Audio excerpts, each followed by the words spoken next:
together with Earle Sports Bets. Yeah, the twins, they be checking in, stacking up. Green is the scene that you're stepping in. Winning is a trend, and we stay making dollars. Nerd talk with the sports bet scholars. Yeah, it's R.I.P. to the bookies. R.I.P. to the bookies. R.I.P. to the bookies. R.I.P. to the bookies.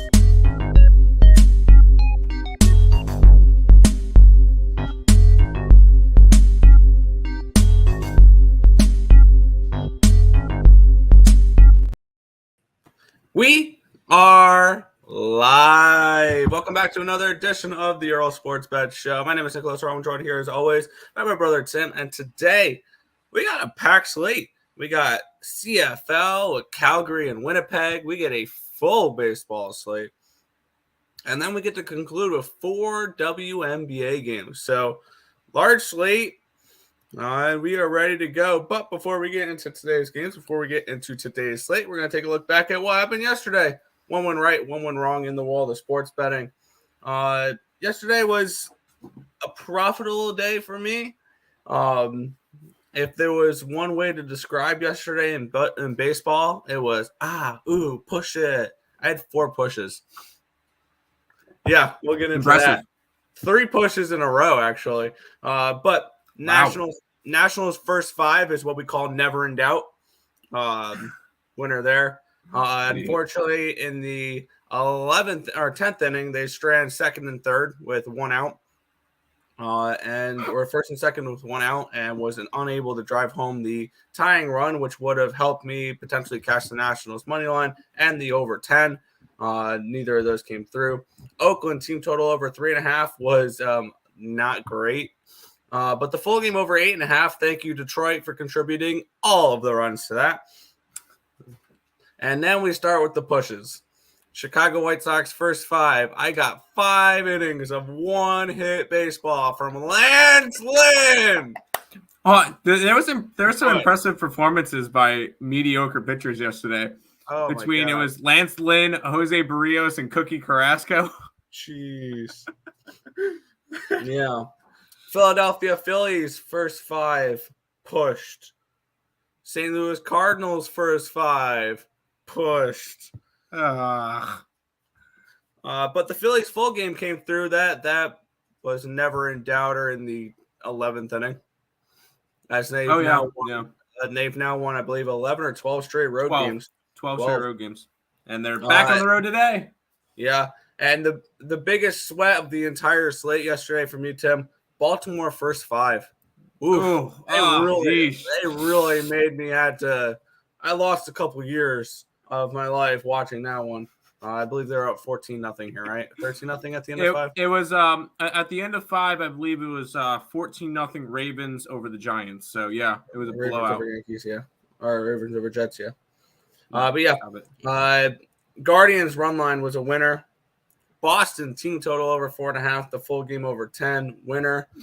Boston gets it by themselves.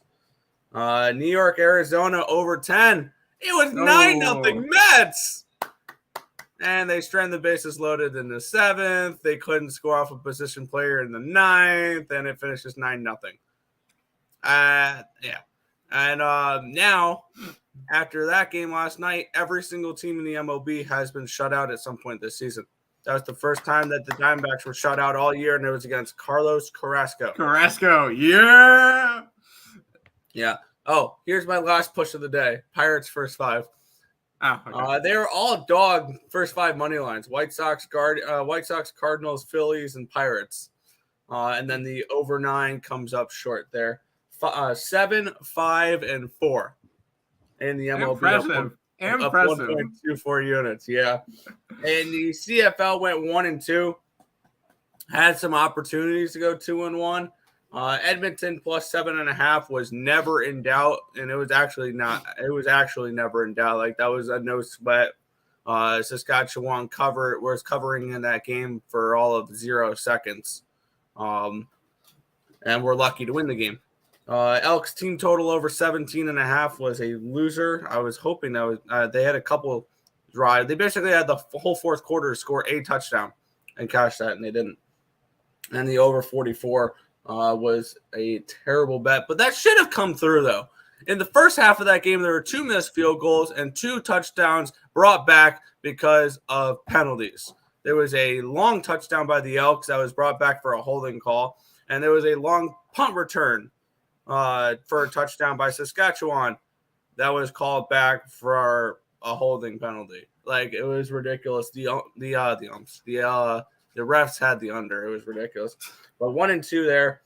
And then the WNBA was about as easy as it gets. Connecticut's on minus 9.5. They win by 20 plus. Easy there. They led by 30 at one point. Nice and easy. 9-7-4 up 1.02 units yesterday. 57, 50, and 5 up 2.98 units so far to start the month of July. You know what? We're having a good start to the month. We're up 9.29 units on the site to start the month. So I'm very happy with how that's going. And it helped out that yesterday was a plus 3.62 unit day. Start off with Oakland, which was not pretty. Philadelphia was a nice winner. The over in the Connecticut game was a winner. I didn't grab the Sun just because of the line movement. I felt like I missed the line, and I did not expect it to be a 20-point game.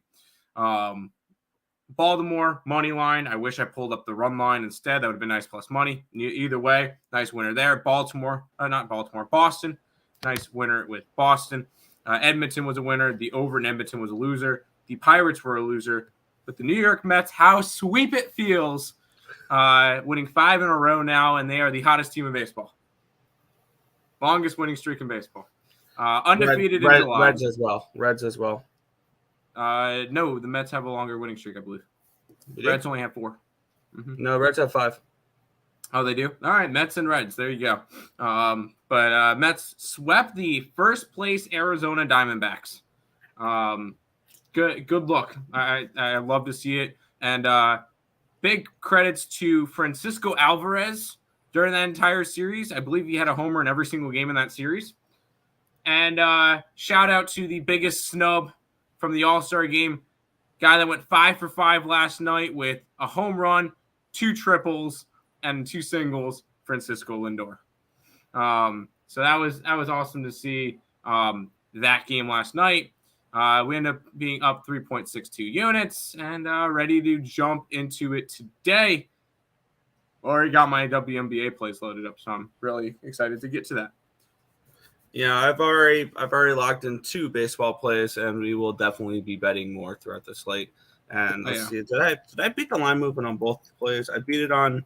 Oh, okay. It moved 1 cent against me for one of them, and it's moved 6 cents with me for one of them. All right, there you go. To the chat, Juan's here. Good morning. 3-0 yesterday with the Elks, Guardians, and the Orioles on the first 5. Never in doubt. There you go. Oh, yeah. Let's get it. Seattle money line and the team total over. Cleveland run line, Philly money line, and the Boston Red Sox I hit last night. Hell yeah, Panger. Looks like a good night for you. O's cashed. Barely. ESB, good morning. Smashed a 2-teamer yesterday, $1 to win $4. Guardians and the Reds. Guardians run line and the Reds money line. There you go. ESB mom. Mama's in the house. Morning. Love both the jerseys. I'm rocking my my dumb jersey. No, my DMV jersey. Dave Matthews fan, so let's get it. Yeah. And then Nick's got the Mets. So, hi, Mom. Hope you're doing well. Never in doubters are great. Yes, they are. Metros stomped all over the Snakes. Yes, they did. Well, we go from stomp, Nick, to stamps because the Calgary Stampeders and the Winnipeg Blue Bombers are going to go at it. I'll let you talk over this game first. Winnipeg's the 7.5-point favorite with a total of 46.5. You know I have nothing to do with the CFL. You enjoy. Hopefully you can get a winner. Yeah. And looking at this one here, oh, wow, it's starting to look like 8s are popping up across the board. This line opened up at an 8.5. It's down to a 7.5, so it's moved a point towards Calgary. Line opened up at 46.5, minus 110. It's up to 46.5, minus 115. I'm on both the stamps and the over in this one here, and I expect better from the stamps here. They're off a bye week. They had extra time to prepare for Winnipeg. And just a couple years ago, I mean, even last year, but yeah, a couple years ago, these 2 teams were the class of the CFL. These two teams played in the Western Conference Finals a few times. The Stamps were a team that were one of the best in the CFL at the Bo Levi Mitchell days. And this is just too many points for me. I don't think the Stamps are that bad to be over touchdown dogs in this game. Now, when we look at the Stamps, I know people are going to look at them like they're 1-2 so far ATS this season. Yeah, they've been favorites in all 3 games. And they've not only not been dogs, but they've not been a dog of over a touchdown here. And I do think that's going to play effect here because we all know the point spread is the great equalizer. I think this is just too many points. I think they potentially can win this game outright. I like Calgary off the bye week in this spot. Calgary off the bye week has historically been really strong, and I think that can continue here. I'm grabbing the points here with Calgary. I got the triple up here, the plus 7.5. The team total over 18.5 and the full game over 46.5. I still really don't trust Winnipeg's defense. I could see this as a game where Winnipeg's up 10 late or 14 points late. Calgary comes back and scores 10, 13, 14 points in the fourth quarter and makes this a little bit of a game. I like that. Like we've seen with Winnipeg do that against Hamilton. We saw Winnipeg do that a little bit with Saskatchewan where they let teams back into games. And I think Winnipeg offense is going to click here as well a little bit. So I do like the over in this game as well. So I'm on Calgary and I'm on the over in this spot. All right, enjoy. Nick, I'll let you go put the plays up on the site while I go and say hi to the chat. Yep. Huge line, 8.5 points. Yeah. Plus 7. Stamp the plus 8.5. LOL. I guess you're buying points. Are there 8.5s out there already? There are 8s out there in some places. Gotcha. Brew Crew, no thank you. Yes. I'm on the Brew Crew today. I am not on the Brew Crew today. Yo, what's up, Markel? Let's jump into today's slate. We'll start with this game, which I have a feeling we're going to have a plan. I did a free pick video on this one last night. I didn't even watch it. Yep, let's get into it. The Philadelphia Phillies and the Miami Marlins. Phillies are minus 125 favorites with a total of 7.5 in this game. And I don't think the last couple of weeks there's been a team that's made me more money than the Philadelphia Phillies with this turnaround that they've had on their season. We have Zach Wheeler and Sandy Alcantara. Line opened up at minus 110. I bet it at minus 120. It's up to a minus 126. So a 16-cent line movement towards the fighting Phils here. Line opened up at an 8, minus 105. It's now down to a 7.5 at plus 102. So kind of an interesting line movement suggesting they think Wheeler pitches well here. Let's get into the tickets here. Let's refresh this so we have the most accurate amount of tickets. There we go.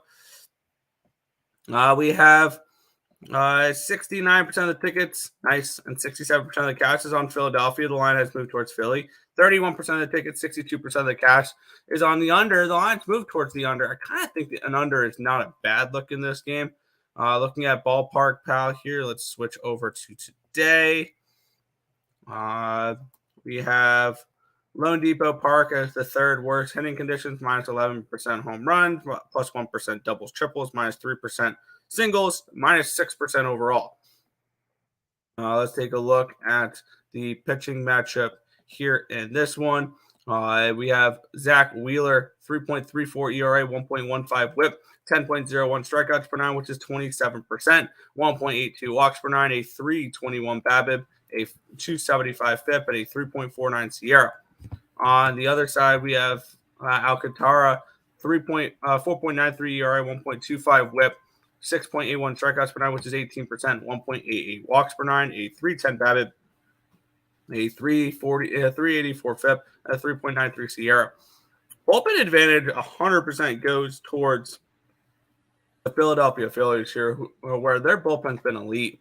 2.62 FIP, 2.62 Sierra, compared to 3.89 and 3.13. Hitting advantage goes towards the Phillies as well. 99 WRC plus, which is 18th, compared to 95, which is 22nd.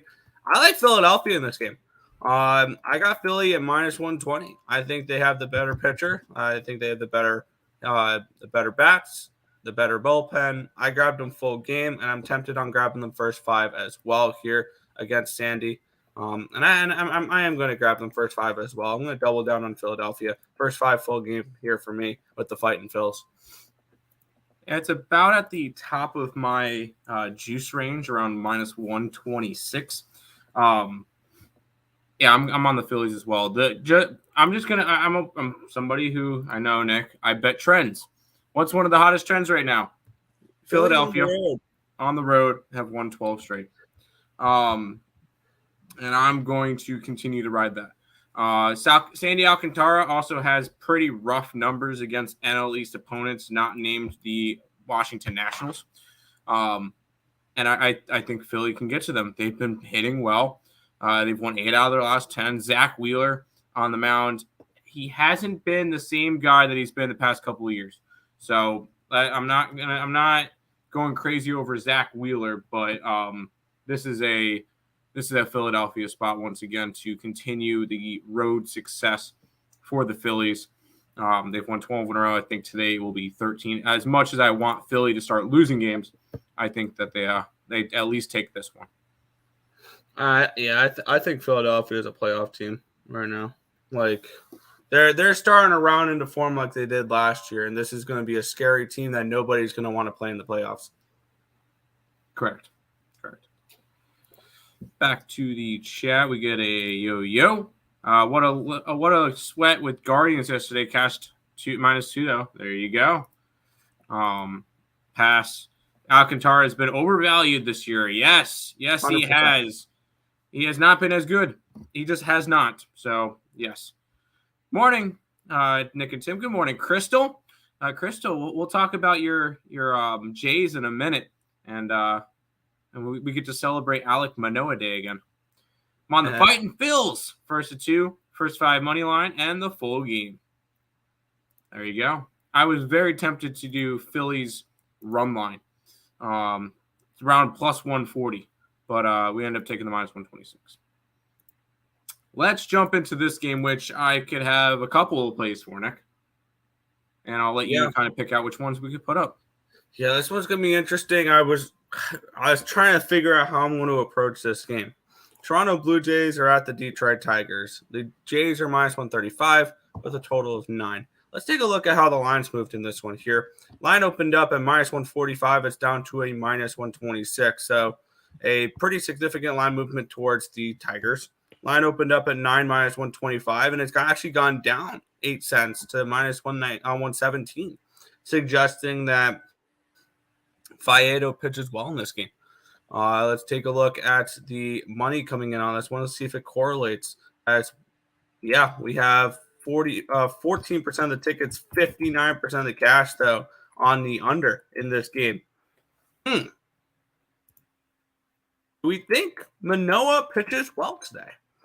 48% of the tickets, 92% of the cash is on the Detroit Tigers in this game. I kind of want to back Detroit in this spot. Let's get into the ballpark power real quick as we have at dead even. Minus 19% runs, 5% doubles, triples, plus 8% singles, a 0% runs. So they are average. Pitching advantage, got me. Alex Faedo hasn't pitched in the last month, and Alek Manoah has pitched, I think, once in the last month, and I believe he had an ERA of 162. I had to delete his stats off my spreadsheet so I can have a more accurate representation of of my other pitchers, because every pitcher's stats was in the green with Manoah's stats on my spreadsheet. So I couldn't have Manoah's stats on my spreadsheet. That's how bad he's been. Bullpen advantage goes, trying to do the math in my head, slightly towards Detroit.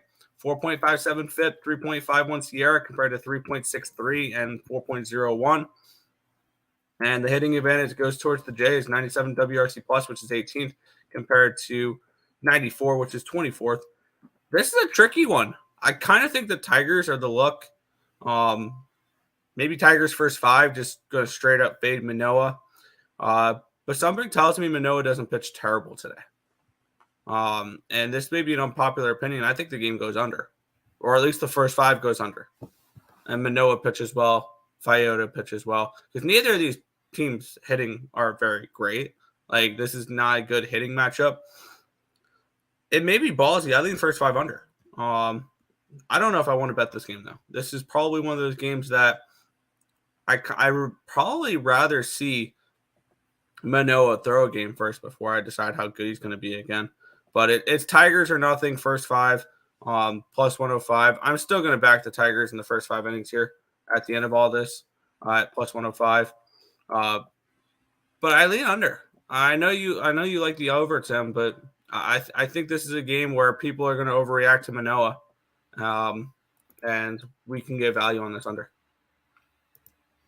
All right, yeah, my favorite play, the one I gave out last night on a free pick video, was the over. But I am totally down to grab the Tigers. It was one or the other, or both. I feel like the only reason why I felt more comfortable with the Jays, with the over rather than the Tigers, was I do think the Jays can hit off of Faedo. Yeah, that's my thing. I think they can light up Faedo. That's why I like the over, because I think the Blue Jays in general can score 4 to 5 runs, and then we get Manoah, which who knows where we're going to get out of him. He just pitched in rookie ball for the last month. No, he pitched in Double-A too. Oh, he pitched in Double-A. Okay. Yeah, what are we getting out of him in Double-A, which it's Double-A. So yeah, but I don't know. I still don't trust Manoah. The over is my favorite play in this game, but I am 100% down to do the Tigers today. Yeah, happy Manoah day. Yeah, I'm on Detroit first 5. Let's do it. I'm gonna go load up the Tigers. You go back to the chat. Where do you leave off? It says on my thing 8 comments. That's helpful. Alec with a K or sorry. I'm on fighting Phillies first to 2 first. Okay. Tigers or nothing. Sorry. Absolutely Tigers or nothing. First 5 money line Tigers. Yep. Tim, love you, bro. Okay. LOL. Yeah. The fan in me hopes Manoah has a good game, but I'm taking the over. Tigers are so bad. I think Jay's on a winning streak, but yeah, Manoah. Can't bet a guy named Faedo. Well, it's a good thing his name is Faedo then, if people know how to pronounce it right. Never mind, I'm staying off. I can see the over. I think this game goes under. Jays and the over. The more and more I see it too, I just think that the Blue Jay, it's not as much Alec Manoah. I think Alec Manoah gets lit up. I think Faedo gets lit up, or Faedo, however you want to pronounce it. Faedo. I think he gets lit up, but that's fine. You know what? I might regret this. First 5 under 5 at even money. I'm betting it. I think Manoah has a decent game. Yeah. Good luck to you. We just saw Barrios throw five innings of one hit baseball. So, all right, the matchup of the day though: Tampa Bay Rays are taking on the Atlanta Braves. Rays minus 110 favorites with a total of 8.5 in this game. Let's take a look at the line history in this spot. Between Morton and Glasnow. Now this line opened up at a 110. It's now down to a 107, a 3-cent line movement towards Atlanta. Line opened up at a 9. It's down to an 8.5. Minus 106. It was a 9 at even money. So a line move towards the under, a line move towards the Braves in this one. And to no surprise, 79% of the tickets, 36% of the cash is on the Braves. 21% of the tickets and 64% of cash is on the Rays. So big bets coming in on Tampa in this game. Line moving slightly towards the Braves, but it's 3 cents. But all the money's coming in on the Rays. 79% of the tickets are on the Braves. 64% of cash. But more money's on the Rays and it's moving towards the Braves. Got it. Okay. Yes, but 79%. Okay, I was just asking. Sorry. And then 21% of the tickets, 51% of the cash is on the under in this game. I kind of think an under is not a bad look in this one. Let's take a look here at the weather or the hitting conditions. Minus 7%, worse on the slate at Tropicana. Minus 4% home runs, minus 4% double triples, minus 6% home runs. or singles. Tropicana is not a good hitting stadium, and the roof's never open, so it never helps. Let's take a look at the pitching matchup here. Atlanta, Morton, 3.46 ERA, 1.46 whip, 11.42 strikeouts per nine, which is 28%, 3.85 walks per nine, a 3.28 BABIP, a 4.22 FIP, and a 4.19 SIERA. And on the flip side here, Glasnow, 4.78 ERA, 1.33 whip, 14.35 strikeouts per nine, which is 38%, 3.76 walks per nine, a 358 BABIP, a 394 FIP, and a 2.99 SIERA. Bullpen advantage goes towards the Braves in this one. Opened up at, or they're, my bad, 3.72 FIP and a 3.72 SIERA compared to 4.12 and 4.65 for the Rays. Hitting advantage obviously goes towards the Braves. They're the best hitting team in baseball, 103 WRC plus, which is number one, compared to 117, which is 6. So both these teams are hitting in this spot. It's kind of a tricky spot. I kind of just want to sit back and watch this game. This is the best matchup of the night. This is potentially a World Series matchup. And depending on what book you look at, the lines move towards Tampa Bay or the lines move towards Atlanta, because in some books I'm seeing Atlanta opened up at, or Tampa opened up at minus 110, have gone to 107. But on DraftKings, I'm seeing it's gone from 105 to 110. So it depends on which book you look at to see where this line has moved. I think this line's pretty good. I lean Tampa in the first 5 innings. I think Glasnow is the better pitcher over Charlie Morton. I don't think that says much with Uncle Charlie on the mound there. I kind of want to just take the first 5 with the Rays, because I think full game Atlanta could win. I think that Glasnow comes out here and shoves a little bit too. Glasnow has some of the better advanced stats on the slate, including the best SIERA the last 30 days on the slate, 2.99. The only pitcher with a sub 3 SIERA the last 30 days on the slate. And I kind of want to back him here. I think that I think we're getting a discount here on the Rays on this spot. I'm going to grab them first 5, minus 115. Real quick, 2 things. A, I think this would have been a lot better of a matchup if this was about a month ago, when the Rays were really hot. And B, Mo Harris asked me if do you love me back, Tim? You're not going to love me after this, though. The Atlanta Braves are going to sweep the Rays in Tampa.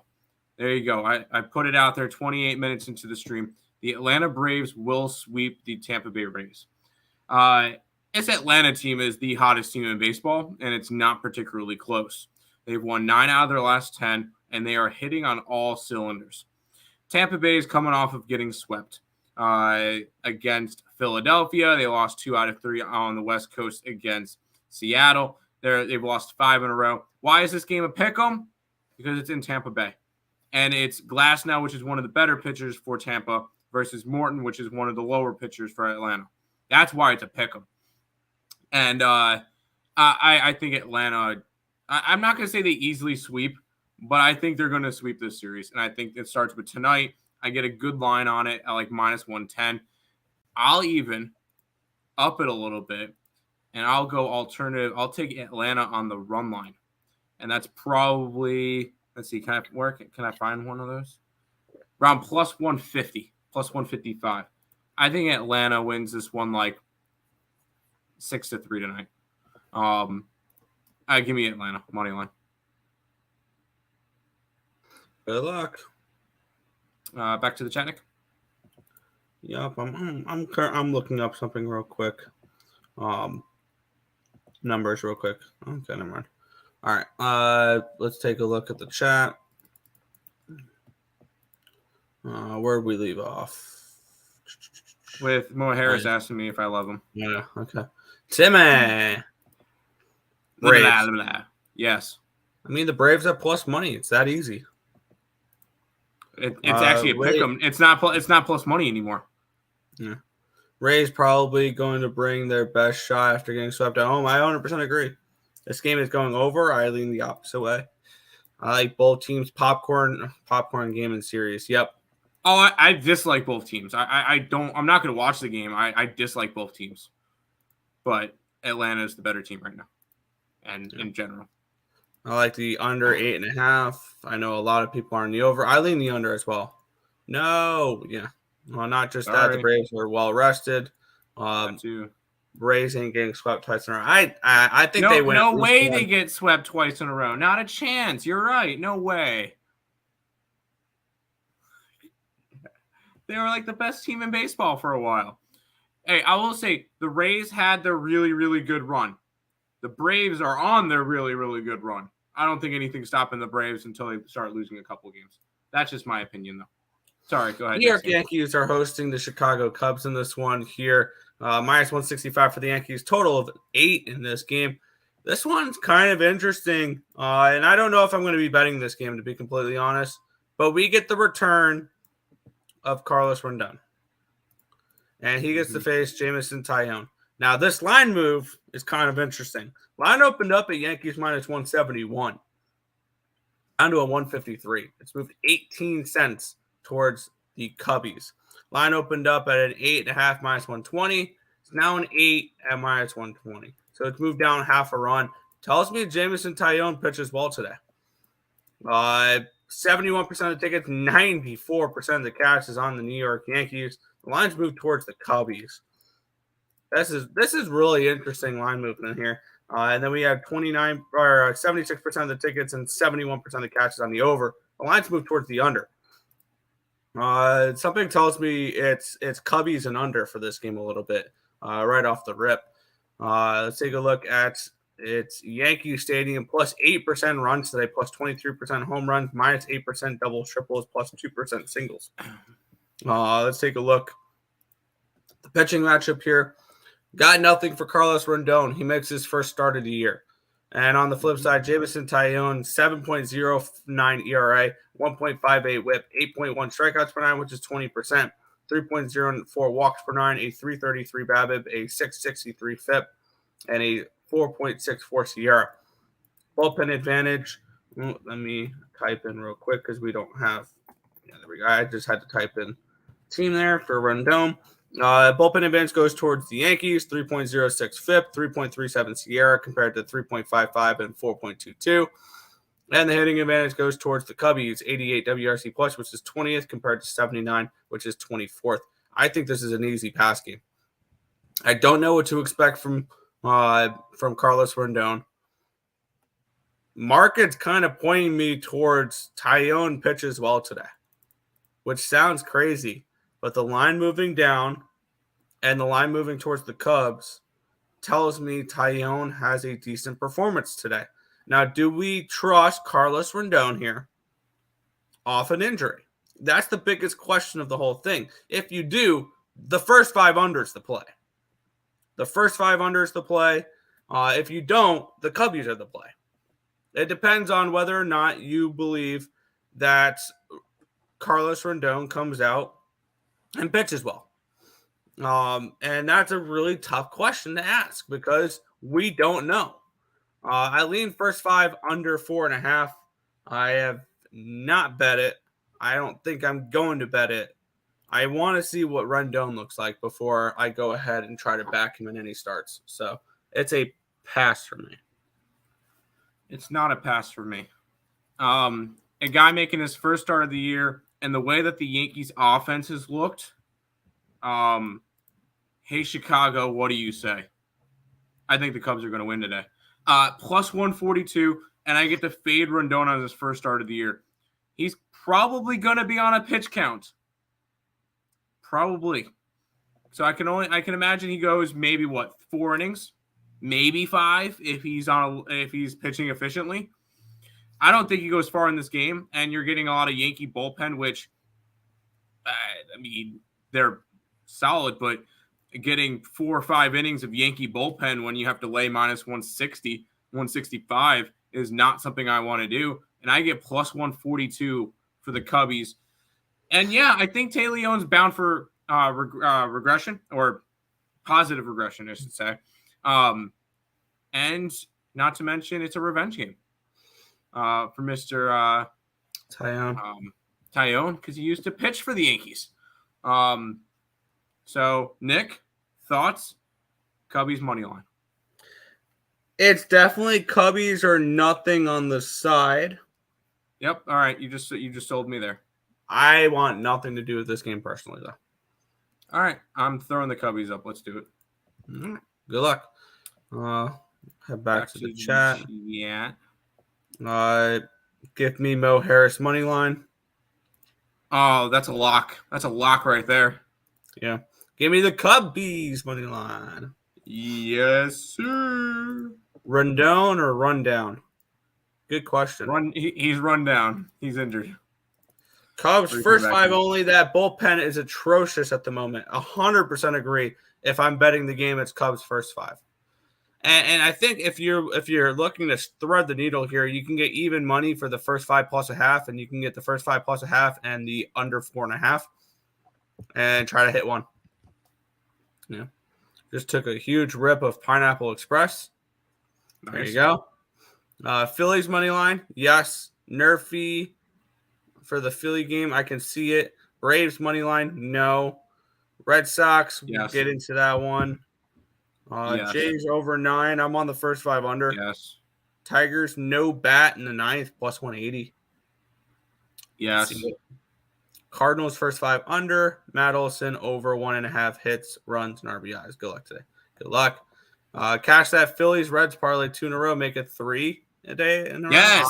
Yes. I'm already on the opposite side there. We'll get into that one. Nathan, you should try Bubble Bath. Is the all right. Cubbies money line and for alrighty. This chat's going off the rails here. Let's get into it. This line was not available to me last night, and now it is. I was trying to do a free pick video on this game last night, but didn't. What do you like? And the Washington Nationals minus 165 for the Rangers with a total of 10 in this game. Let's see if the line's moved in the direction I was looking. Between Bradford and Williams, and it's gone from 151 to 164. Yep, this moved 13 cents in the direction of the Texas Rangers. Line opened up at 10.5 even money. It's now at 10 at minus 120. Let's take a look at the line history in this one here. Good God. Never mind. 95% of the tickets, 96% of the cash is on the Texas Rangers. 80% of the tickets, Texas? Yes. 80% of the tickets, 95% of the cash is on the over in this game. The line's moved down. Let's take a look at the ballpark, pal. We have this game, and wow, why am I drawing a? Here it is, Nationals Park, the number one best hitters friendly conditions on the slate, plus 12% runs, plus 14% home runs, 10% doubles, triples, 2% singles. Looking at the pitching matchup here, which I think is a discrepancy, Cody Bradford versus Trevor Williams. Bradford's been good. 3.09 ERA, 0.86 whip, 12.34 strikeouts per 9, which is 35%, 3.09 walks per 9, a 208 BABIP, a 295 FIP, and a 3.27 SIERA. Can we just point out real quick that he does not go deep into games? He is either a 4-inning or 2-inning guy. Yeah. I expect to get 4 from him. And the bullpen edge goes towards the Rangers, so I'm not overly worried about that. Trevor Williams, 5.1 ERA, 1.67 whip, 6.9 strikeouts per 9, which is 17%, 3.3 walks per 9, a 3.26 BABIP, a 6.33 FIP, and a 5.01 SIERA. Bullpen advantage goes towards the Rangers, 3.99 FIP, 3.96 SIERA compared to 5.65 and 4.82. Hitting advantage goes towards the Rangers, 114 WRC plus, which is 9th, compared to 92, which is 19th. Everything points towards the Rangers in this spot for me. The only thing that worries me is 95% of the tickets, 96% of the cash, whatever. But as I've been told multiple times, it is square fish fillet Fridays. That's why I always hate Fridays, because it's the stupidest of results, because it's all the stupid chalk. I may just go first 5 full game run line here. Minus 115, minus 110. Let me just take a quick look at what the minus 1 line would be with minus 164 and minus 110. and that would be minus 138. I really don't have much interest in laying $1.38 here, so I'm just going to lay the 1.5. I'm doubling down on the Rangers. And as we've seen, this Nationals team is I'm surprised you're interested in Washington because they're losing games. I mean, they just got swept by the Reds. Well, the Reds are hot right now, but I'll talk about it in a minute. I have angles to this one.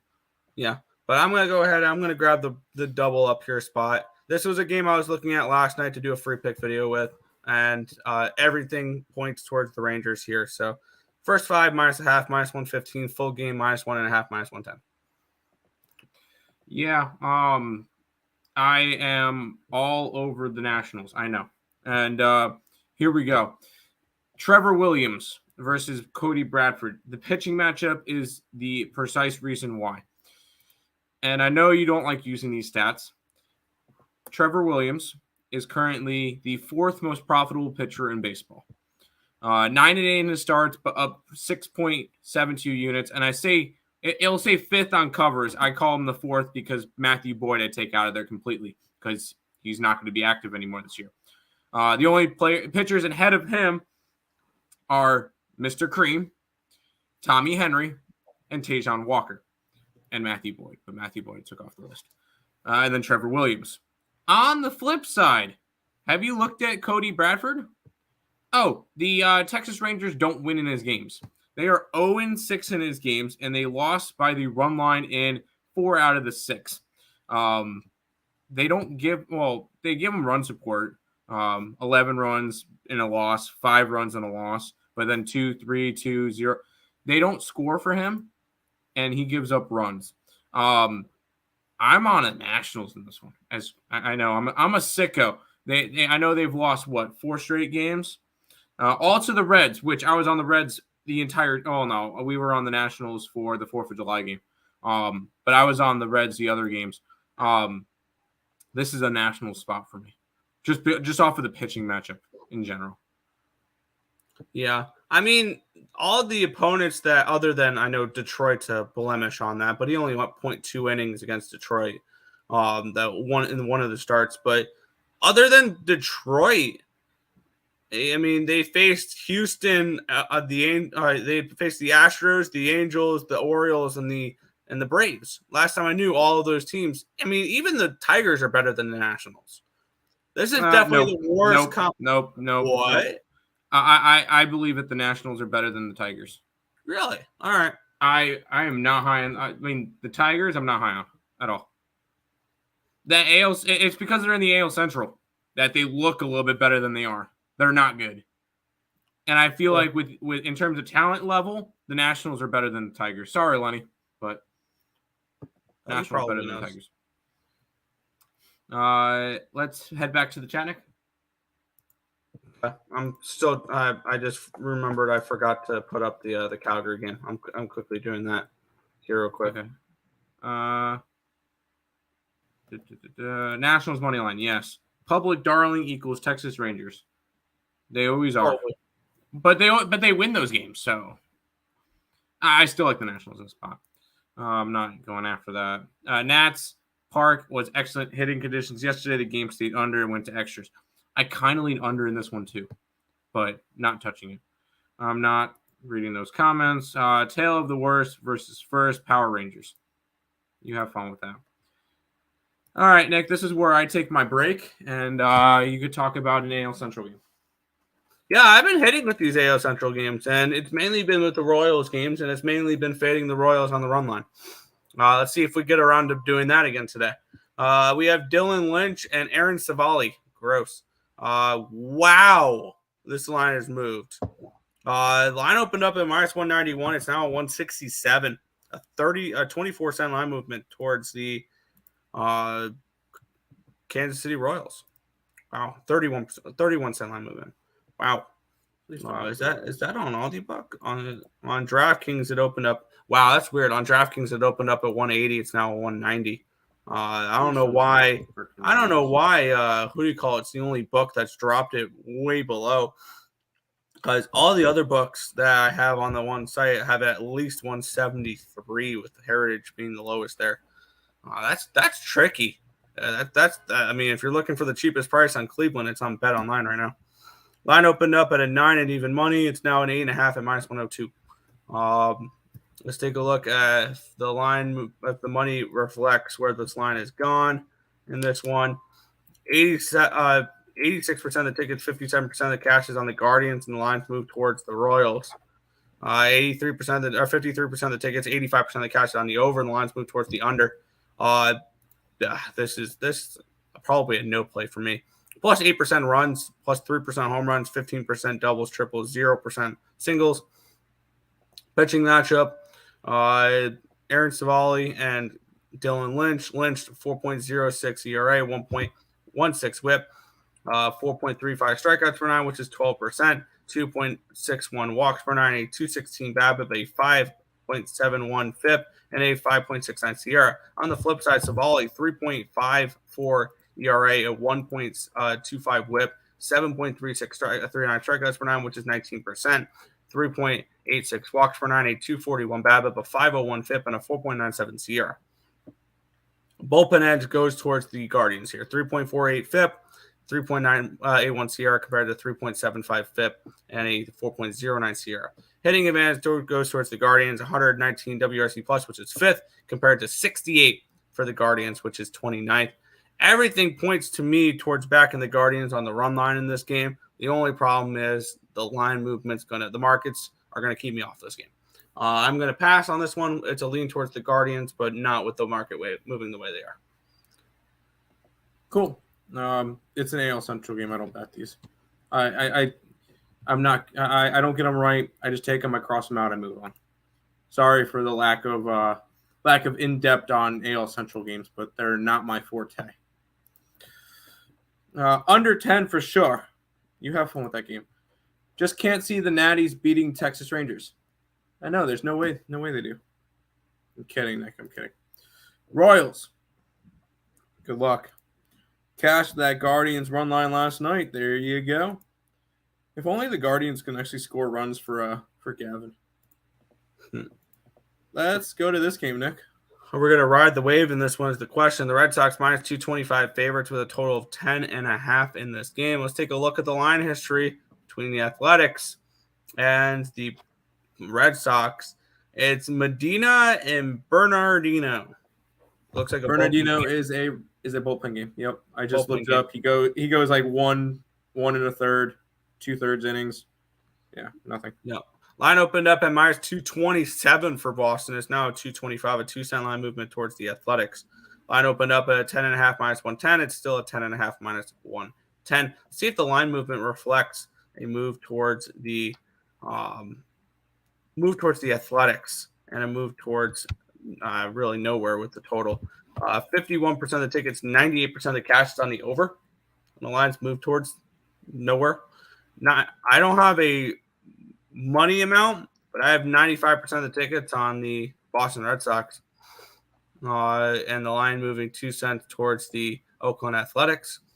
I kind of lean Oakland in this game against a bullpen game for Boston. Whether or not I'm going to go ahead and pull the trigger on it, it's another story. You can get the first 5 at +183 for the Athletics. But this is, I think, another stay-off spot for me. I really don't have too much interest in this one with the bullpen game here. I never went over pitching. Medina's been bad, too. 4.13 ERA, 1.67 WHIP, 8.63 strikeouts per 9, which is 21%, 6.38 walks per 9, a 3.33 BABIP, a 4.17 FIP, and a 5.31 SIERA. Hitting is about equal. 100 WRC plus for Boston, which is 17th against righties. 99 for the Athletics, which is 19th against righties. Don't know. I just put righties down because it's a bullpen game. But this is a pretty simple stay-off spot, I think, for me. Fenway Park, plus 11% run, so it's the second best on the slate. No interest for me. Yeah, I don't need to go after this one. Maybe I'll look towards the over just because it is a bullpen game and it's Medina, which I am not a big Medina guy. He has not been particularly good. If it's a side, as much as I would love to go after a big price tag with Oakland, it would be Boston Red Sox run line or nothing. But there's other games on the slate that I like a lot more, and I'll deep dive into a lot more. Like the next game, me and Nick will have a fun debate about, but this one is a complete pass for me. All right, fair. A's first 5. How about them A's last night? What did they do yesterday? They got blown out. They lost 9-0. Famous Bernardino, San Bernardino. No. I'm sorry. Famous dance. That makes sense. That's part of the Route 66 song. Boston run liner pass. Their bullpen has been serviceable. Always fade the funky, cool Medina.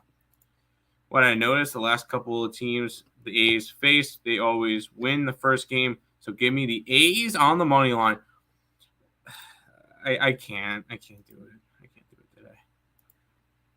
All right, Nick.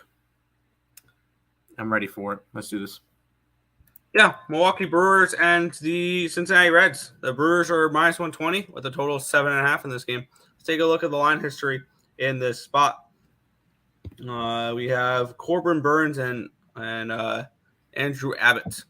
This line has been bouncing back and forth. It opened up at a minus 110. The original line move was 19 cents towards the Brewers. It came all the way back down to minus 110. It went back all the way up to minus 120, and now it's at a 112. So after all that, it's moved 2 cents in the direction of the Milwaukee Brewers. Line opened up at an 8.5 minus 110. It's down to a 7.5 at minus 115. Has that moved too far? Is an interesting question in there.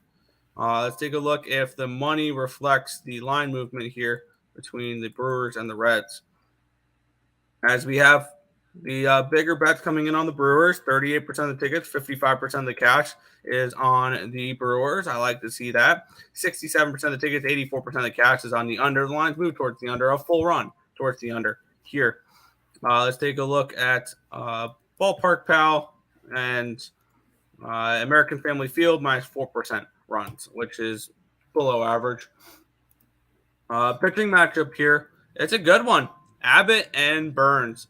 Abbott with that sexy ERA, 1.21 ERA, 0.88 whip, 10.13 strikeouts per 9, which is 29%, 3.13 walks per 9, a 190 BABIP, 348 FIP, and a 405 SIERA. I do expect some negative regression from Abbott. I don't think he's going to continue pitching the way he has.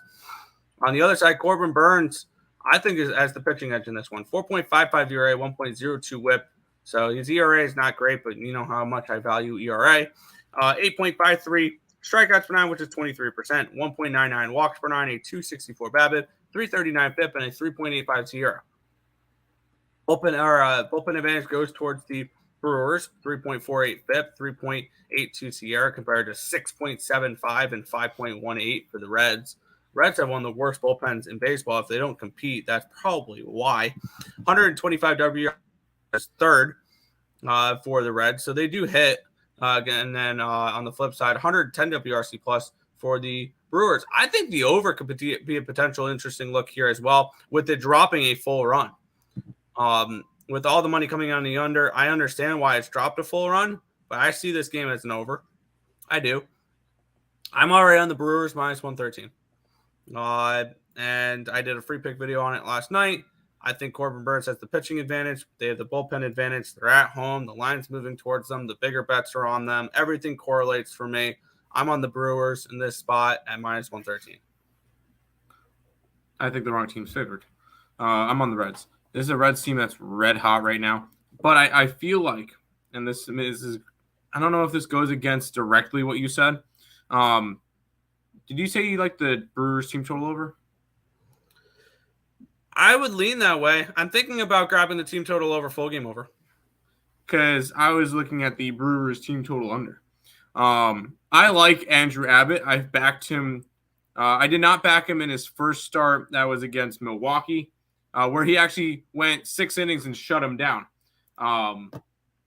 So maybe it could be a revenge game for him. But Andrew Abbott, they've won all 6 of the games that he started. He's only allowed 5 earned runs and 37 in the third innings pitch. I think he's as good as advertised. He was one of the big prospects coming up for the Reds, and he has shown why. And yeah, you could say Corbin Burns has a pitching advantage. Burns has pitched more than 6 games in the majors, so I understand that. I think right now, current form, I think Abbott's the better pitcher. And I think Abbott will have a better year. And when you look at it, Abbott could be one of the reasons why the Reds make the push. I'm not fully on the Reds wagon, although I've been backing them a bunch because they've been winning and cashing me tickets. I always jump on teams when they're winning and ride out long winning streaks. We did that with Oakland. I've done that with the Braves a little bit. I'm starting to do it with the Mets right now. I did it with Pittsburgh. Every team's going to have a winning streak. I did it with the Giants for a while.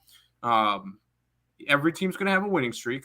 We did it with the Rays earlier. We did it with the Miami Marlins. We've done it with the Phillies. The Reds are on a winning streak right now. The Reds are on a very, very good run right now, and that's not a train I'm willing to jump in front of. I'm taking the Reds in this one. They're on even money. It could be the public dog or whatever you want to call it. Actually, it didn't really sound like it was the public dog. Give me the Reds in this one. I know I'm against you, but I think the Brewers fall off.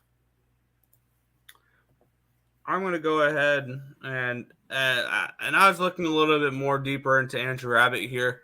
When you look at his ERA compared to his expected ERA, his FIP compared to his expected FIP as well, things along those lines, his advanced stats, we should expect regression from him as well. I think this line's moved too far.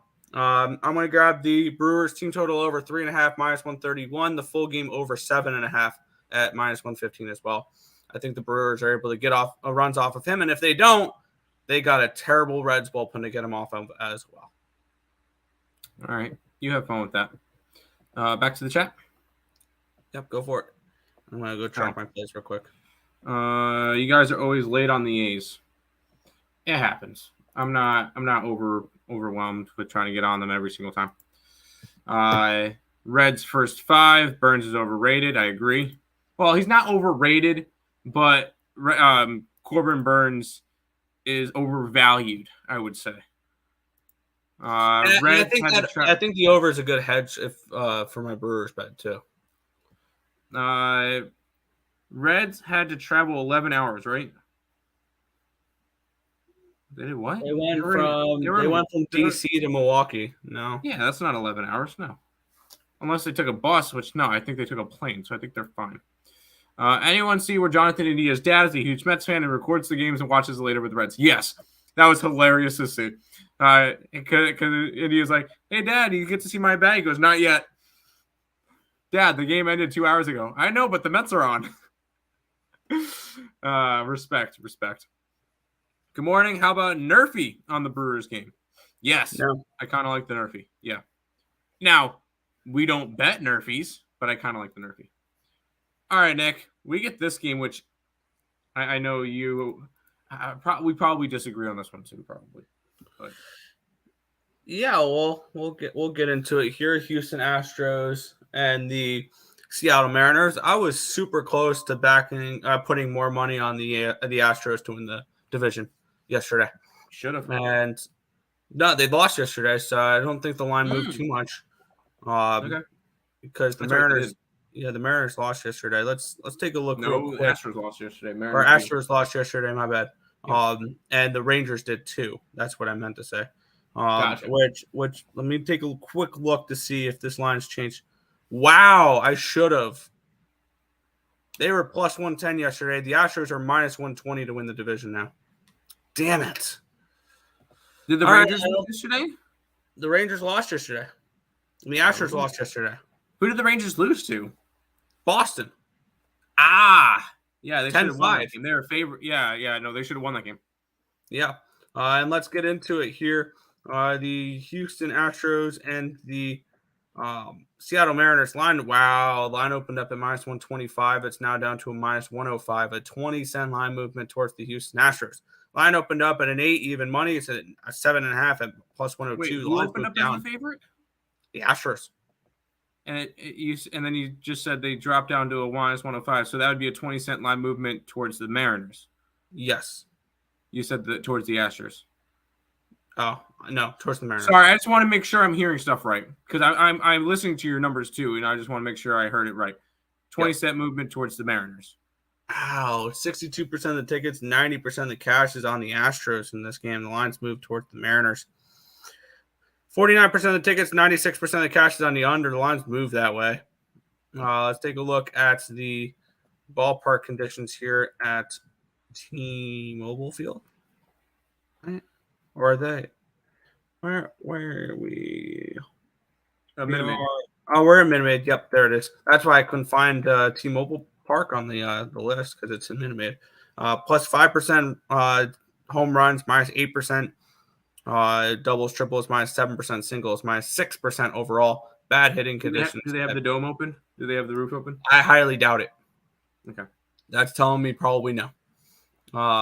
Let's take a look at the pitching matchup here in this one. Luis Castillo and Hunter Brown. 4.55 ERA, 1.31 whip, 9.71 strikeouts per nine, which is 25% for Castillo.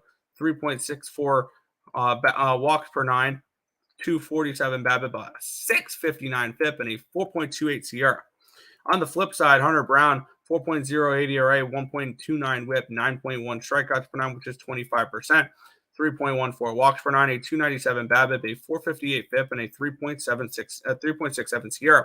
Bullpen advantage goes towards the Astros here. 3.48 FIP, 2.64 SIERA compared to 5.34 and 4.21 for the Mariners. The Mariners bullpen has fallen off.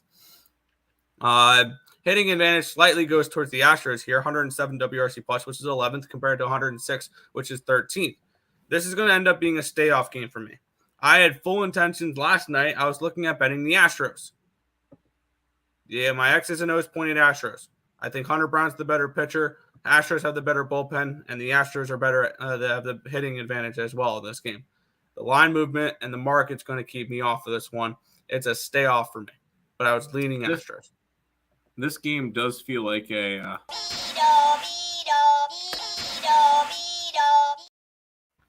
you get a team that is 10 games over 500 at home with a solid pitcher on the mound. Hunter Brown's a solid pitcher against a team that's even 500 on the road and on the road with Luis Castillo, who, yes, I know a lot of people are hyped up on.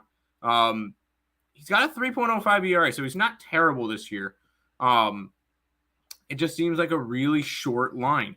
And especially if you look back at the recent history between these two teams, the Astros have dominated the Mariners.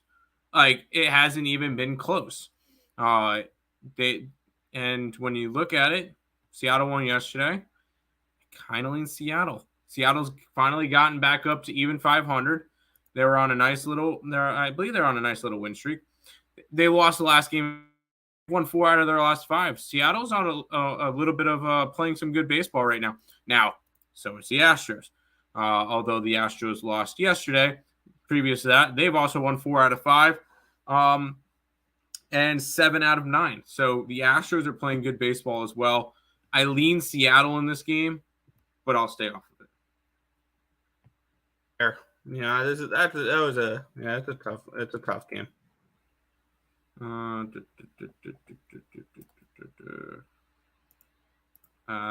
Fernando, you act like they took the bus or something. No, they did not. Astros today. I don't like the Astros today. Should I jump back on the red hot Reds after cashing with them last night? I like them. I like them. Astros are really banged up. Pitching corrupt. Altuve not right. Alvarez out for the time being. For that reason, give me the Mariners. Yeah, well, you do all that, but the Astros still really haven't skipped a beat. In fact, they're moving their way up the AL West standings. But no, I do like the Mariners. Yeah, the Astros are not favorites to win the division again. Mariners went with a bullpen game against the Angels to load up for the series and have their best pitchers go up against Houston. That is smart. They need to win these games. I like the Astros. Mariners don't win on the road when Castillo pitches. I want to say, hold on, let me look at that real quick. Because that sounds like it could. Let's see, the last couple of them. At Yankee, loser. At LA, Angels, loser. At Texas, loser. At Boston, you're right. He's not winning on the road. I'm staying off the game, but I do lean towards the Seattle Mariners. Yo. What's up, Mr. Kryptonite? Another Nerfy? Sure. Strohs? No, thank you. But I do respect the run line. I do respect the -1.5 run line. That's probably some nice plus money. Let me look up that real quick. Especially at home. Especially at home. Plus 180. I respect it. If you're going to do it right. I like it. Man, the Dallas Wings almost won the other night. Covered the spread. Yes. Will they do it again? Yes. I'm on Mystic spread. I kind of like that. I'm on the under. Dream, sure, and Mercury. Absolutely not to the Mercury. There's plenty of other stuff I'd rather bet than the Mercury. Pass. Fair enough. Let's head to this game, and I really like this game. Yeah, the Minnesota Twins is $1.50 favorites. Total of 8.5 in this game. Let's take a look at this matchup as we have, there we go, Bailey Ober and Cole Irving. Line opened up at 145. It's down to a 143. So it's a 2-cent line movement towards Baltimore. Line opened up at an 8.5, -120. It's an 8.5, -122. 2-cent line movement towards the over. 2-cent line movement towards the Orioles. 57% of the tickets, 86% of the cash is on the Twinnies. 73% of the tickets, 90% of the cash is on the over in this game here. Let's take a look at the ballpark pal in this one to see target field plus 1% runs, -8% home runs, plus 1% doubles, triples, plus 5% singles.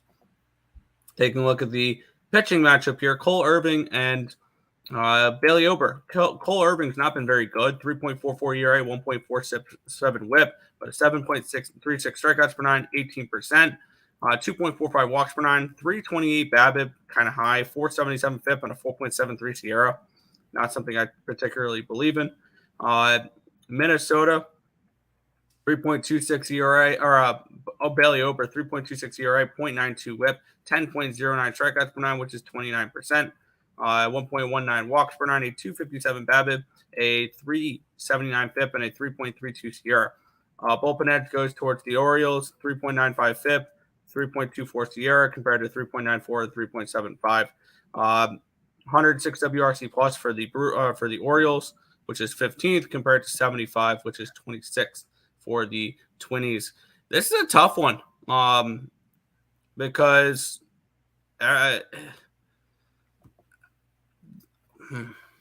this is tricky because I can see Bailey Ober coming out here and shoving. The Twins don't really hit lefties that well, and they are facing a lefty, not a great lefty though, in Cole Irving. This is a stay-off spot for me. I need to find a good reason to bet an Orioles game, and this is not one of them. I'll give you a good reason though. The Baltimore Orioles are the best road team in the American League. They're 25-17 on the road. Reason why I say American League, there's 3 teams in the National League that have better records on the road than better or tied for records in the on the road. Those are the Atlanta Braves, who have the best record, 28-13 on the road. The Arizona Diamondbacks, who are 26-15 on the road, and the Cincinnati Reds, who are 26-18 on the road. So Baltimore, best road team in the American League. And I don't like this Twins team. I'm not high on this Twins team. Although they just swept, they just won 3 games in a row. Yay! It was against the Royals. I'm not high on that. You gotta look. The Twins just took 2 out of 3 from the Orioles. Give me the Orioles at plus money. You just said Minnesota doesn't hit lefties. If there's a team that Cole Irving can have a good game against, although Cole Irving has been, he's only gone 3-1. He's actually gotten a little bit of relieving roles lately. But last start against Minnesota, 1 earned run, 6 hits in 5 innings, and the Baltimore Orioles won that game 2-1. Give me the Orioles. I think they get them at plus money. I like that on the road. Wow. On DraftKings, this line opened up at -115 for Minnesota. Huh. I know we're not putting up on the site, but I like the Orioles. No, it's a pass for me. I lean Minnesota, I think, if I would get to it. At 143, though. I mean, they're minus 163 first 5, too. So they're suggesting that they have a much higher chance at winning the first 5 than the full game. Interesting. Back to the chat. No. Oh, okay. Because I know the next game we're going to be both into.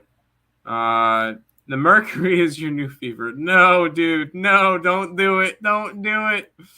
Orioles, yes. Los Gamotos. Is that the Orioles? Last series, didn't Orioles get swept? No, they lost 2 out of 3. They won the last game 2-1. Orioles got the better bats, so Dirty Birds win today. I agree. Got Orioles plus 140. Yes. Under 9. Ooh, that's a bold one. I don't think I could take the under in that game. Over. I don't know if I'm not gonna touch either one. Fade the AL Central, right? The AL Central was garbage. How'd that work the last series against the Orioles? They lost 2 out of 3. Yeah. But they aren't plus money in any of those games, so. All right, Nick, this is the matchup that is 2 garbage teams that me and you are going to have big interest in. Yeah, St. Louis Cardinals and the Chicago White Sox here. The Cardinals are minus 115 favorites. Total 8.5 in this game. Let's take a look at the line history in this spot here. Line opened up at minus 105 on both sides. And it's now a minus 108 for the Cardinals. A 3-cent line movement towards the Cardinals. This line did go up to minus 113. A little bit buyback on the White Sox. Line opened up at a 8.5 minus 120. It is now an 8.5 at minus 110. Let's take a look at the money coming in on this game here, as we have 60% of the tickets and 89% of the cash is on the White Sox. And the lines move towards the Cardinals. 84% of the tickets, 69% of the cash is on the under, and the line has moved towards the under, I believe, in this game here. Let me double check the way the totals moved. It went from an 8.5 minus 120 to an 8.5 minus 110. So, yeah, 10 cents towards the under in this one. Ballpark Pal here in this spot has guaranteed rate field plus 12% home runs, minus 8% double triples, 0% singles, 2% overall. And looking at this spot here, Tim, let's take a look at the pitching matchup. This one's a fun one. Jordan Montgomery and Dylan Cease. 1.38 ERA, 1.92 whip, 8.54 strikeouts per 9, which is 25%, 2.2 walks per 9, a 247 BABIP, a 253 FIP, and a 3.47 SIERA. That's Jordan Montgomery. On the flip side, Dylan Cease, 2.83 ERA, 1.19 whip, 12.87 strikeouts per 9, which is 35%, 3.14 walks per 9, a 328 BABIP, a 284 FIP, and a 3.10 SIERA. Bullpen edge goes towards the White Sox in this game. 4.15 FIP, 3.75 SIERA compared to 5.2 and 4.64. 117 WRC plus against righties, Jordan Montgomery. And this the White Sox versus lefties narrative, I don't understand it anymore. 88 WRC plus, which is 21st in baseball. That was like 2 years ago. Yeah, people still are riding that today.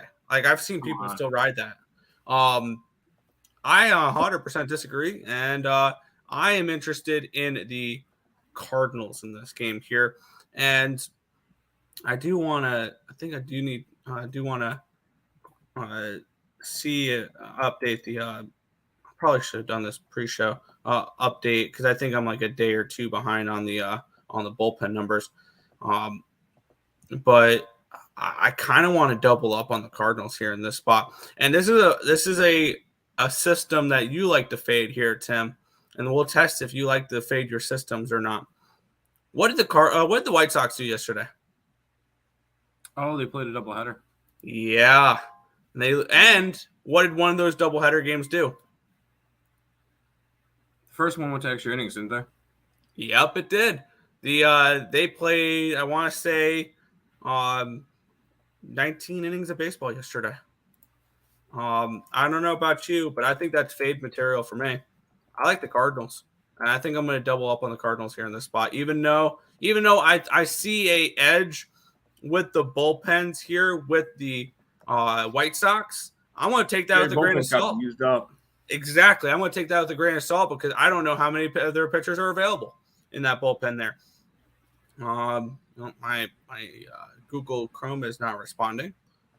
Cool. But I'll let you go over the game, and I'm going to go ahead lock in my bets, and once my Google Chrome starts working again. How about a little bit of a different angle to the game? I like the over. You think the Cardinals bullpen's not good, and you said the White Sox have a bullpen advantage, but their bullpen was just used up by what do they have to do? 7-8 innings of bullpen yesterday. I think their bullpen's taxed, and I could see runs in this game. Jordan Montgomery's not been good, and Dylan Cease hasn't been either. I could easily see this one being a 4-4 game at one point. I could see this one finishing like 8-7, and just be a back and forth crazy game. I'm not touching the Cardinals. I know the Cardinals are just a losing team right now. I do not want to put money on them. It's a pick 'em line for a reason. I want zero to do with them, and I'm not backing the White Sox today because of the doubleheader. So, for me in this one, it's a over or nothing, and I feel like that could be an interesting angle to it. So, thoughts on the over in this game, Nick? I'm not trying to contradict you here, but my numbers were leaning first 500. That's fine. We don't have to bet the game. I'm not saying that. I'm not trying to say we need to bet the game, but I'm kind of looking towards the over in this game just because the bullpen's being used up for the White Sox and the Cardinals can hit. And the White Sox have maybe a Luis Robert RBI prop, Nick. Trying to go with something with that, but I like Jordan Montgomery. Montgomery's been good as of late. I think White Sox can put a couple runs up on him though. Yeah, I'm locking it in. I got it. First 5 -110, full game -108. I'm on the St. Louis Cardinals double up here in this spot. Good luck. Toughie. Cardinals to me, the White Sox hate my money. There you go. Bum fight. Yes, both teams are awful. Both teams 15 games under 500. Neither of them making the playoffs. So lean White Sox first to 2, first 5 money line. Good luck to you. Cardinals burned their bullpen in the Marlins series as well, and not to the degree that the White Sox. They didn't play a doubleheader yesterday, though. Yeah, I can't lie; those shitty ass Cardinals are tricksters. Screw me out of Miami money for sure. Yeah, I had Miami yesterday. I had Miami yesterday, and it didn't work out.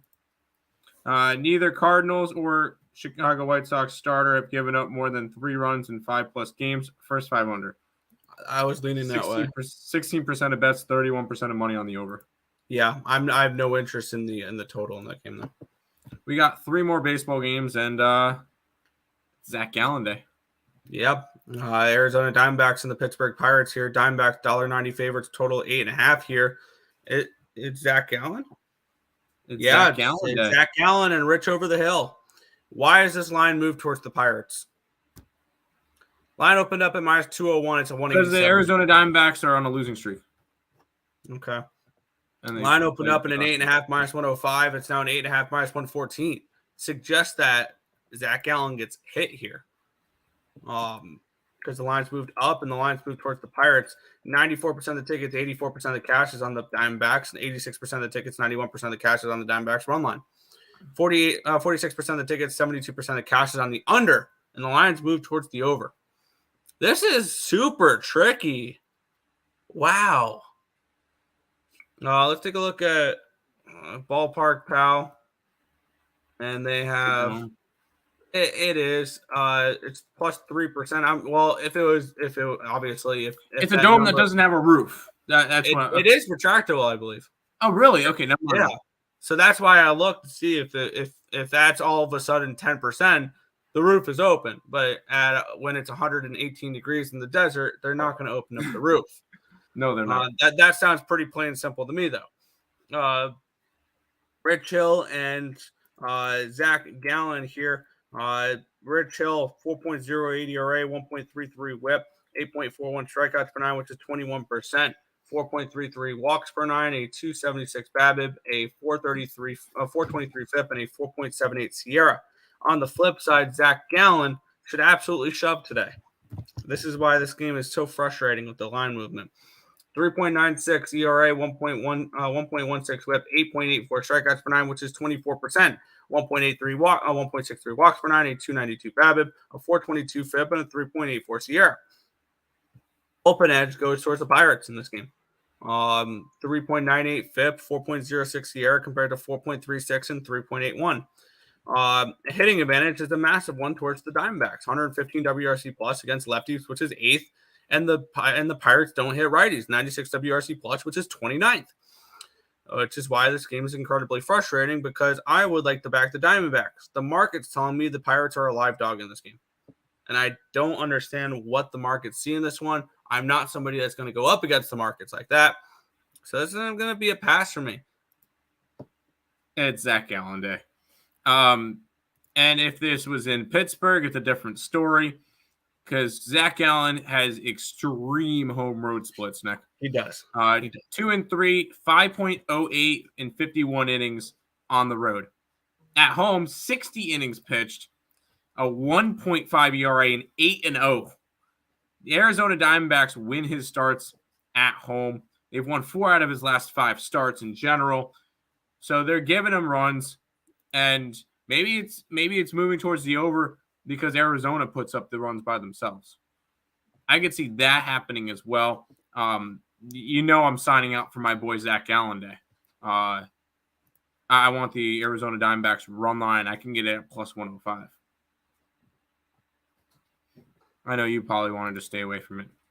I do. I really do. I just want to stay off this game. That's fine. We don't have to go after it. We'll head back to the chat. In Zachary Gallen we trust. Correct. Could not in good faith put my hard-earned money on Dick Mountain. Fair. In Zach we trust. Yes. What is the Pirates' walk percentage of late? Do they run Zach Gallen's pitch count up and get to the D-backs bullpen early? If this was in Pittsburgh, I would say maybe look at that. At home, no, I don't see it.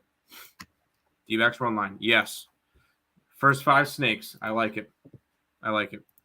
Let's head to this game, Nick. Yeah, we have the New York Mets. They're at the San Diego Padres, so I just have to click one thing real quick. From the entire Channel 4 News team, I'm Veronica Corningstone. And I'm Ron Burgundy. Go fuck yourself, San Diego. Ah! All right, now that we got that out of the way, let's take a look at the line history between these two teams. This line opened up at the Padres minus 121. My bad. It opened up minus 115. About 3 minutes later, it went right up to 124, and now it's down to a 121. So, and the line opened up at an 8 even money. It's now an 8 minus 106. So it's a 6-cent line movement towards the over, and it is a small line movement towards the Padres. Let's take a look here. 48% of the tickets, 59% of the cash is on the Padres here. And 46% of the tickets, 76% of the cash is on the over in this game, suggesting we see runs. And suggesting that Verlander does not have the greatest of starts, and neither does Darvish. Let's take a look at this matchup here. Minus 5% runs at Petco Park, minus 4% home runs, 11% doubles, triples, 1% plus 1% singles. Let's take a look at the pitching matchup here. Verlander and Darvish. Darvish has not been particularly great lately. Verlander's been better. 2.89 ERA, 1.24 whip, 8.04 strikeouts per nine, which is 21%, 2.25 walks per nine, a 3.13 BABIP, a 3.29 FIP, and a 4.14 SIERA. On the flip side, Darvish, 7.71 ERA, 1.65 whip, 9.37 strikeouts per nine, which is 23%, 3.86 walks per nine, a 3.83 BABIP, a 4.09 FIP, and a 4.30 SIERA. Bullpen edge goes towards the Mets in this game, 4.93 FIP and a 5.13 SIERA. Compared to Darvish, or compared to the Padres, 6.75 FIP and a 4.94 CR. Hitting advantage goes towards the Padres here, who are hitting righties pretty well right now. 122 WRC plus, which is 4th. The Mets hitting well as well. 108 WRC plus, which is 10th. Suggesting to me we see runs in this game. And with the line moving up, I kind of agree with that in this spot. And that's the way I'm going to attack this game. I'm going to grab the Mets team total over at minus 3.5, minus 121, and the full game over 6 at minus 106. Or full game over 8, my bad. At minus I was about to say 6. Holy crap. No, it's not a 6. Maybe 3-4 years ago, this was a 6. 6.5. But for me, I'm grabbing the Mets over 3.5 and the full game over 8. I think the Mets are able to get to Darvish a little bit here. Yeah, I feel like for this one, it's not really always about the money. It's not always about the money, Spider-Man. It's about the Mets, baby. Love the Mets. All right, baby, let's go. Get a home run, baby. Love the Mets. Let's go, Mets. Sorry, we haven't played that one in a while. They've sucked for a long time. Mets are on a winning streak. 5 games in a row. Took care of the first place Diamondbacks, which was a very impressive series. Alvarez looks fantastic. Lindor looks great. Alonso looks like he's getting off his slump. And they got a win last night and 8 shutout innings from Cookie Carrasco.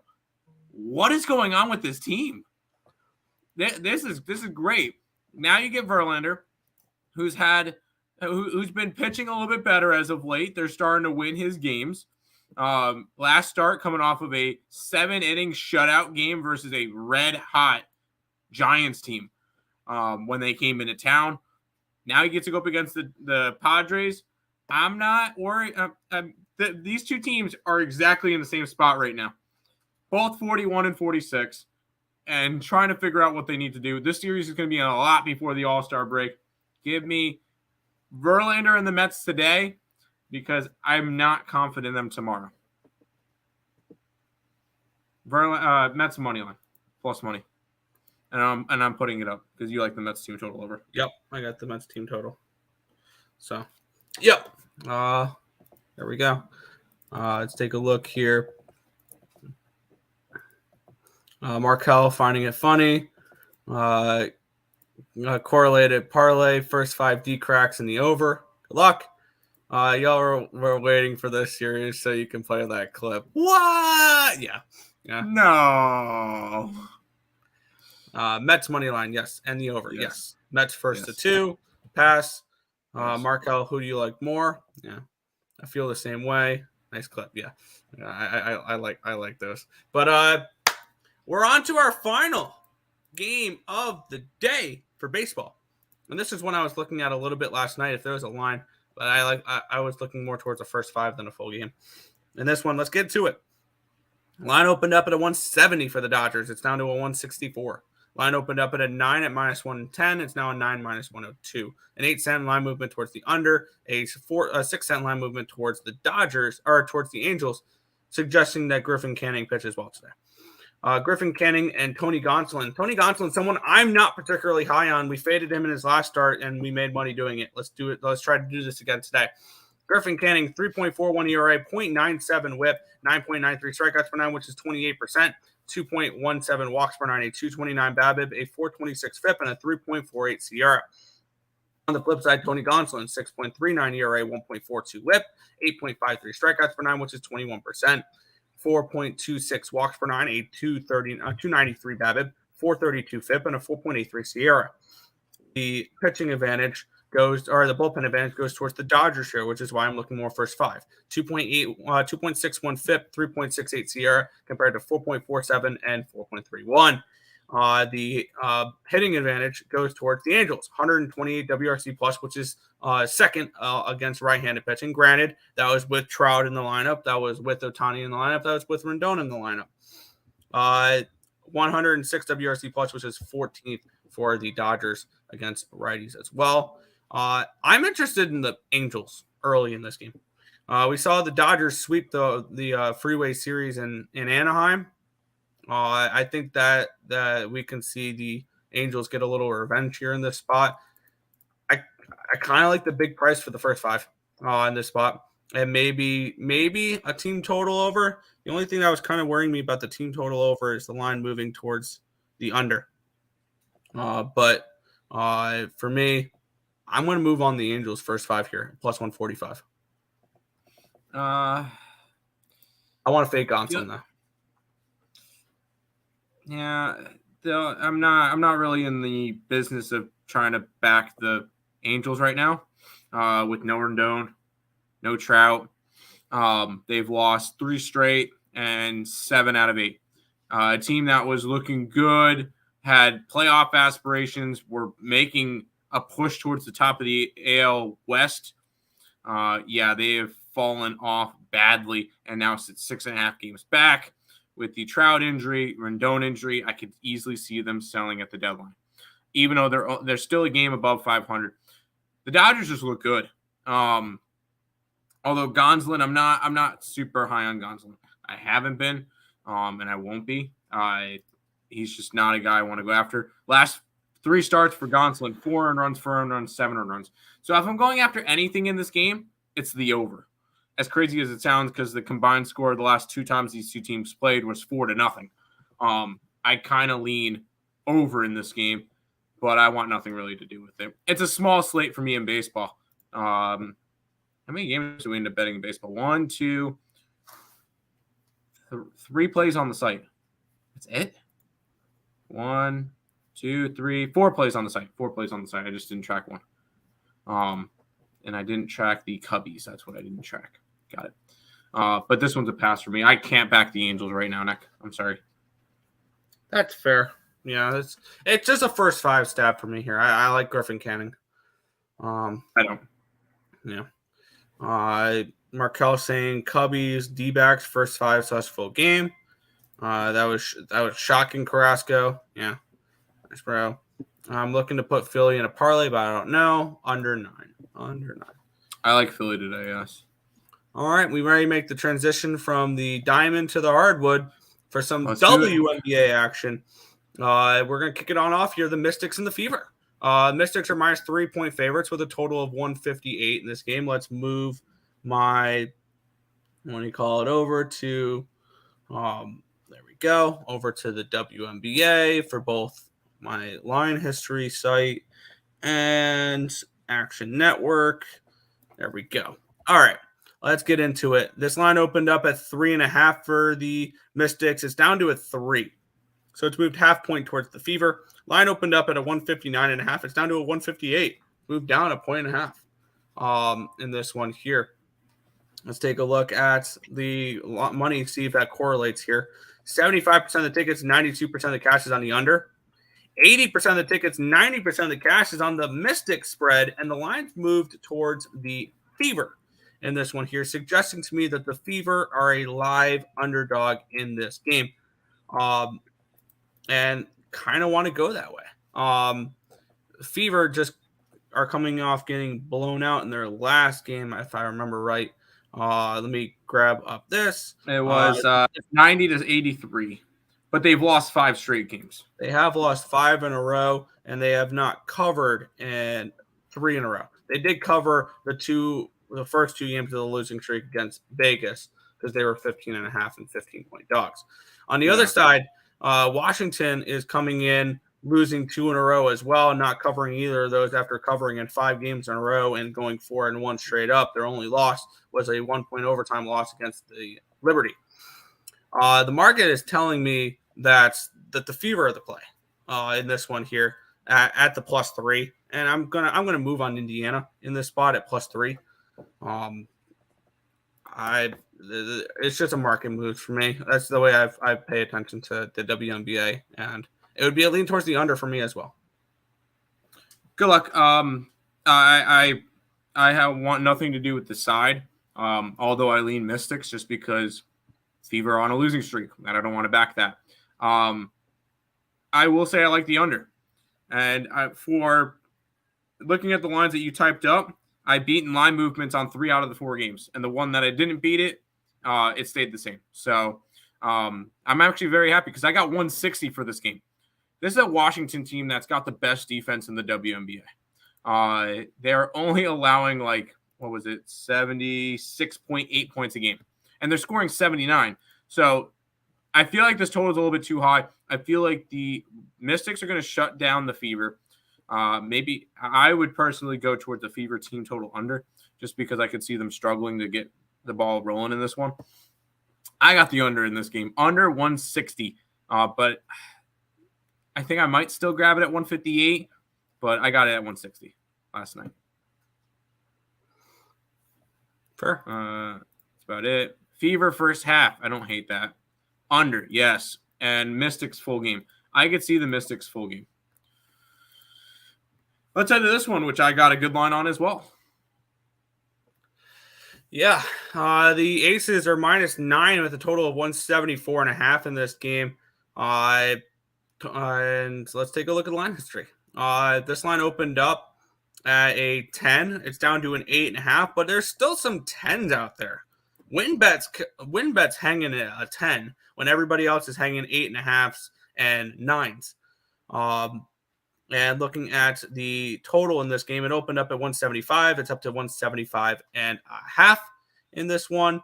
Let's take a look at the numbers, the money, see if it correlates. 57% of the tickets, 71% of the cash is on the over. 44% of the tickets, 81% of the cash is on the Aces. The line's moving the opposite way. I really don't get that, but it's enough to keep me off the side. I am interested in this over. With the bigger bets coming in on the over, the line's moving towards the over, and we all know that the Aces are one of the best over teams in the WNBA. So I'm going to grab the over 175.5 here in this spot. Yeah, I believe the Aces are the highest scoring team in the WNBA. They are scoring 93.4 points a game and allowing 78. That is number 1 in offense, number 2 in defense. Jeez. But I'm on the Wings today. I got him at 10 and a hook. So I'm actually quite happy with that. So I got a really good number on it. The thing is, I would have maybe looked more towards the over in Vegas because Dallas normally tends to play a little bit more defensive at home. But I'm not going against that. I'm on the Wings. That's just my play for the game. I'll grab the Wings. I got them at 10.5. I would still grab them at 9. I don't think they win this game outright, but I think that they can to keep this one in single digits. So Wings plus the 10.5 for me. There you go. And Fernando is against you, Nick, and he's against me. Good luck, Fernando. We hope you win. Let's jump into this one, which is the line. This one's the one line that stayed put so far, but it's a high total as to begin with. So, yeah, Chicago Sky -1 against the Atlanta Dream, total of 170 in this game. Let's take a look at the market move in this one here. Line opened up at 1.5. It's down to a 1. Line opened up at 169.5. It's up to a 170. Let's take a look at the money coming in on this game. Let's take a look here. This is the Sky and the Dream. With 43% of the tickets, 77% of the cash coming on the under. Line moved up a point, or up half a point. Kind of leans me towards an over. 67% of the tickets, 95% of the cash is on the Dream. The lines moves a half point towards the Dream as well. 57% of the tickets, 93% of the cash is on the Dream money line. Kind of thinking the over is the play in this game as well. With 77% of the cash coming in on the under, but yet the line is moved up half a point, shows that they really don't care about the line move, and actually moved a full 1 point up originally, and actually moved back down half a point. I kind of think the over 170 is the look in this game, Tim. In this spot. It's something I've just been backing for a while with this Atlanta Dream team. Number 3 in scoring behind the New York Liberty and the Las Vegas Aces. And then there's the Atlanta Dream. 86.9 points a game. That's 3rd in the league. What makes me like the over even more, 88.8 points allowed per game, which is dead last in the WNBA. I like the over in this game. This is an Atlanta Dream team that's gone over in 12 out of their 16 games this year, 5 in a row, 7 out of 9, 10 out of 12. This is a Dream team that just keeps going over the total and over the total and over the total. I'm just going to keep backing it over in the Dream game. Fair. And we'll go to the last game, Nick, which I beat a big line movement with. Yeah. Minnesota Lynx -5 against the Phoenix Mercury in this one. Total of 163 in this game. Let's take a look at the line movement here in this one. Opened up at 3.5. It's up to a 5. So definitely a line movement towards the Lynx here in this spot. Line opened up at 164.5. It's down to a 161. So down 3.5 points in this game. Let's take a look at where the money's come in on this one. I've got nothing on the side. All I have is 67% of the tickets and 97% of the cash on the under. The line dropping 3.5 points. I don't have enough data to go off of with this game, so this is going to be a pass for me. So fair. I got the Lynx at 2.5. Now it's up to a 5. This is a Minnesota team that's been winning. They started off the year 0-6 and 1-7, Nick. They're now sitting at 8-9. And they've won 4 straight, 5 out of 6. Granted, the last 4 games have been against Seattle, Phoenix, and Indiana, but they get Phoenix again. I think this is a good spot for the Lynx to go ahead and win another game, get themselves back up to even 500. And I'm taking the Lynx. I got them at -2.5 in this game. Would I take them at 5? No. I don't know. I don't know if I can, but I will take them at 2.5. Yeah, I at 2.5, I would be able to take the money line. I mean, you'd be able to get the money line at 135, 140, like 150. It's it was 150. Okay, never mind. Yeah, that's why I didn't take the money line last night. I would have taken it if it was like -125 or something, but 150, nope. That's all the games for today, Nick. You know what that means? Yes, it is time. It is time for housekeeping. Housekeeping. If you guys are new to the channel, make sure you guys leave a like, comment, subscribe, share, do all that good stuff. We appreciate all the support. Check out all links in the description below: Twitch, Twitter, Instagram, Discord, Facebook, Picks and Parleys, Premium Plays, merch, TikTok, USB Shorts, and the EarleSportsBets.com website. It's all linked down below.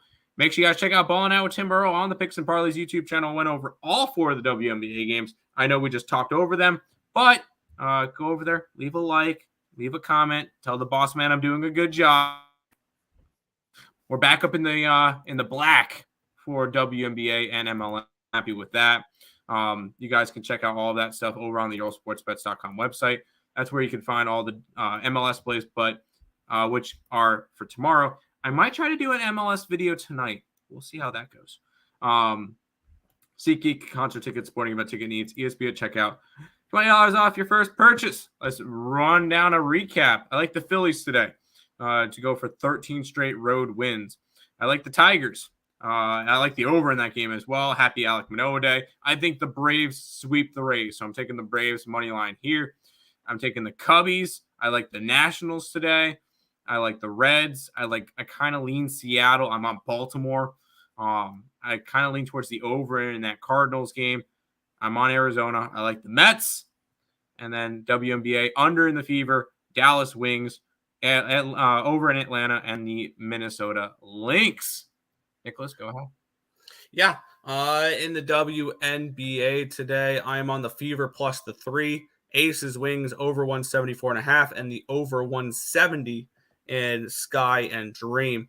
In the CFL, I am on the Stampeders plus 7.5. Their team total over 18.5 at -120. The full game over 46.5 at -115.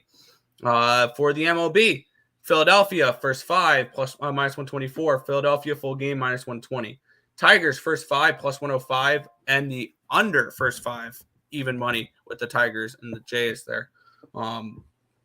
Rays first 5 -115. Rangers first 5 -0.5 -115. Full game -1.5 -110. Brewers money line -113. Team total over 3.5 at -131. Full game over 7.5 -115. Cardinals first 5 -110. Full game -108. Mets team total over 3.5 at -121. Full game over 8 at -106. And the Angels first 5 plus 145 to end my card. There you go. That's going to do it for this edition of the Earle Sports Bet Show. Me and Nick will be live again in half an hour on the Picks and Parleys YouTube channel for Bet, Win, Repeat at 1 o'clock. So make sure you guys check out that. Maybe a guest appearance from Lenny. We'll see. That's going to do it for this edition of the Earle Sports Bet Show. We'll see you guys tomorrow. Good luck.